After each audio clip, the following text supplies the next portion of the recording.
Revenons à Moussac, dans le Poitou, dans cette petite école à classe unique, où les grands et les petits vivent leur vie, en liberté. Alors, les gars, est-ce que ça va? Non. Est-ce que ça va, les gars? Est-ce que ça va bien, les petits coquins? Une école sans horaire, sans notes et sans compétition. À moi qu'ils reprennent le début. Cette semaine, c'est Jean-Noël qui préside les 2 réunions quotidiennes. Et chacun doit attendre que le président lui donne la parole. Ouais, c'est Mathilde, tu dis que ceux qui vont au catéchisme, ils n'ont pas preuve que Dieu a existé. Mais toi, comment tu sais qu'on n'a pas de preuve? Bah parce qu'un jour on avait fait la réunion, puis je vous avais posé la question et puis vous aviez dit que vous disiez ouais mais même si j'ai pas de preuve, eh ben, j'y crois quand même. Si tu fais du caté, peut-être que tu croirais à Dieu parce qu'il te raconte des histoires à propos de Dieu. À force, tu peux y croire. Hein. Pourquoi il ferait ce métier, le prêtre? Bah parce qu'ils y croient. Bah oui, mais comment, s'il n'aurait pas existé, ça m'étonnerait qu'il ferait ça quand même. Hein. Puis les messes, tout ça, alors... 11h du matin, comme chaque mardi, une visiteuse très attendue par les petits, Madame Dinet, qui promène d'école en école sa passion des échecs. Ouh, je crois bien qu'il vaut mieux arrêter là, parce que regarde là. Oui, mais Sophie. On n'a pas des grandes jambes là, hein. On n'a pas des grandes jambes tout d'un coup. Et vous vous sentez chez vous dans l'école? Ah, surtout à Moussac. C'est une école et tous les gamins sont... Madame Dinet, là c'est le porte ouverte. Ah oui, là c'est la porte ouverte, Sophie. vous voyez, on a des... Ah oui, Et Madame Madame Dinet. il a des petites jambes, ton roi. Ah oui. Et Madame Ah Dinet. oui. Et Madame Ah oui, dis donc, toi, ta reine, elle était de quelle couleur? Pourquoi vous aimez surtout venir à Moussac? Non, le tour, elle a pas... Parce que les gamins sont libres, je crois qu'ils, justement, ils me rendent libre, moi aussi. Si je suis vraiment heureux qu'elle soit là, c'est pas du tout pour les échecs, c'est parce que c'est elle, c'est Mme Dinet, parce qu'elle a une relation avec les enfants, parce que les enfants ont une relation avec elle, il se passe des choses extraordinaires lorsqu'elle est là. Pendant ce temps, Émilie et Mathilde se sont éclipsées. Direction, la poste du village.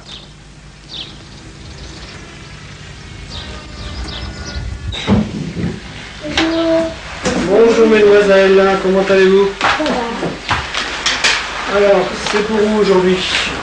L'Allemagne. Voilà, tu me trop. Voilà mademoiselle. Allez, Au revoir, bonne journée.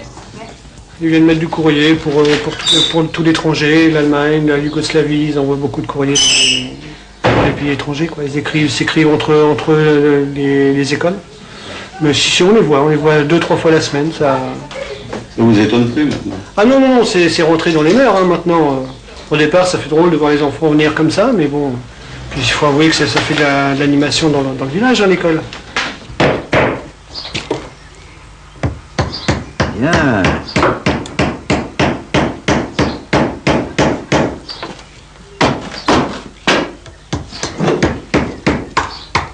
si vous voulez prendre ça, on va faire riche. Vous n'avez pas peur que ça saigne? Bon, non. Non. Sur la centaine, voire plus de kilos de pointe qu'ils ont pu enfoncer, eh bien, on a peut-être eu 1 ou 2 sparadraps à mettre, mais pas plus. C'est vraiment... J'ai pas souvenir d'incidents importants avec les marteaux. Et vraiment, les petits, ils en ont enfoncé des pointes. Le problème, c'est plutôt avec les pneus de ma voiture, mais j'ai aucun souvenir d'accident avec les marteaux et avec les pointes. Il y a danger quand il y a interdit, quand on n'est pas libre de le faire, quand on n'a pas l'espace, quand on n'a pas les moyens. Mais il n'y a pas de... Par exemple, lorsqu'on a creusé la mare, il y a une maman qui s'inquiétait, il va se noyer, mon petit va se noyer. Je dis, mais pourquoi voulez-vous qu'il se noie?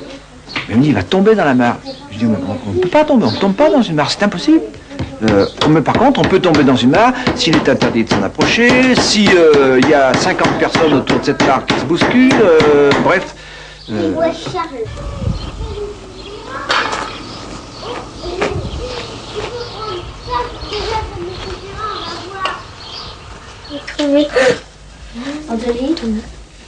Chez moi, dans à côté des chiens, j'ai vu un hérisson.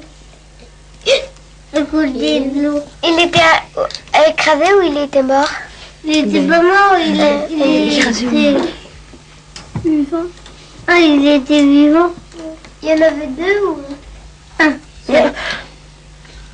Sébastien, c'est aussi chez nous, ça fait assez longtemps, presque tous les soirs, il y avait un hérisson, il venait manger dans la gamelle au chat. Monsieur Bernard? Oui, je crois que je peux vous rendre service. Chez moi aussi j'ai un hérisson. Il est quoi? Oui, et si vous voulez, je crois que je peux essayer de vous l'apporter. Moi aussi, j'ai vu un Hein, mais à condition que vous me le rendiez ensuite. Mais avant, je vous ai écrit au tableau un hérisson. Ouais, parce que ce mot, il a quelque chose de particulier. Qu'est-ce qu'il a? Il a un H. C'est pour ça qu'on ne dit pas un hérisson, on dit un hérisson. Vous n'avez pas cette angoisse qui pèse sur vous. Il faut que je leur apprenne à lire, que je leur apprenne à écrire, que je leur apprenne à compter. C'est ma responsabilité. Maintenant, je l'ai vraiment plus du tout. Mais ce qui s'appelle plus du tout. Parce que peu à peu, j'ai compris que lorsque les enfants étaient dans un groupe qui existait vraiment, lorsqu'il y avait un environnement réel, que lorsque les interactions avec cet environnement, avec les autres enfants, avec d'autres adultes, lorsque ce contexte-là existait, à ce moment-là, tous les enfants, sans aucune exception, apprenaient à lire. Par quel moyen?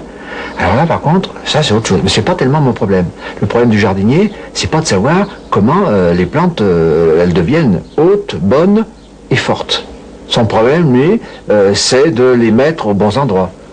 D'essayer de tâtonner, de donner un coup de pioche à un endroit, et puis peut-être de s'apercevoir que c'est pas tout à fait le bon endroit, je vais le mettre un petit peu plus loin, etc. J'ai ce véritable travail de jardinier à faire. Et lorsque le jardin, en somme, groupe, parce que le groupe c'est un jardin, fonctionne, eh bien, obligatoirement, et je le dis vraiment fort, obligatoirement, les enfants apprennent à lire, c'est un petit peu comme les dents. Obligatoirement, les enfants ont leurs dents, un jour ou l'autre. Ça n'empêche pas que les mamans s'inquiètent. Eh bien, c'est à peu près la même chose.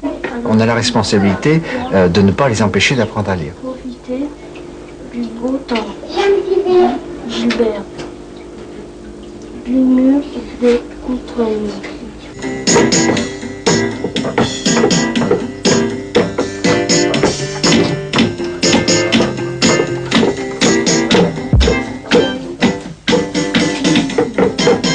L'échec scolaire, je pense que c'est un non-sens et une stupidité.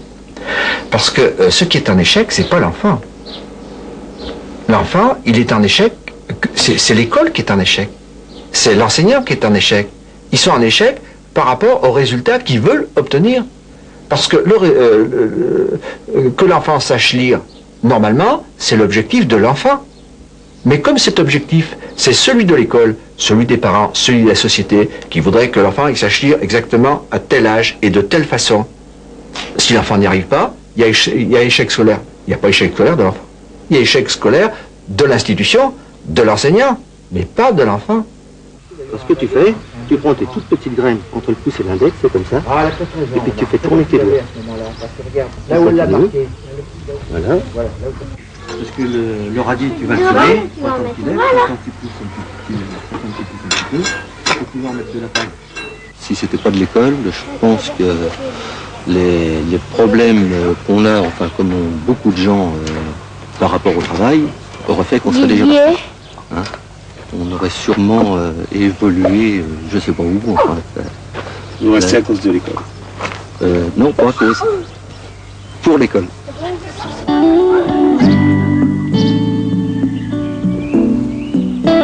Derrière l'école, près de la mare, un fauteuil où les enfants peuvent se réfugier pour rêver un moment.